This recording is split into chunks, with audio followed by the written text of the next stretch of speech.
এবারে metal presents কৃষি সংবাদ, সুজলা সুফলা।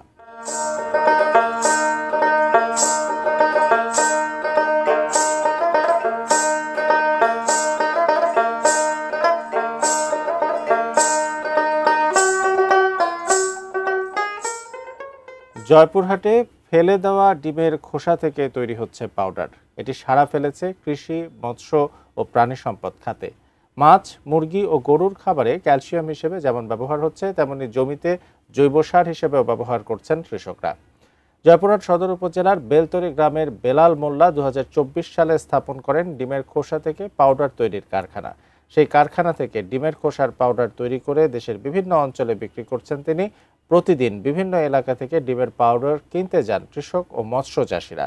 50 কেজির পাউডার বিক্রি হচ্ছে 750 টাকায়। সব খরচ বাদ দিয়ে মাসে তার লাভ থাকছে 20,000 টাকা। এমন উদ্যোগ একদিকে যেমন রক্ষা পাচ্ছে পরিবেশ, অন্যদিকে গ্রামীণ অর্থনীতিতে ভূমিকা রাখবে, এমনটাই মনে করছেন সংশ্লিষ্টরা।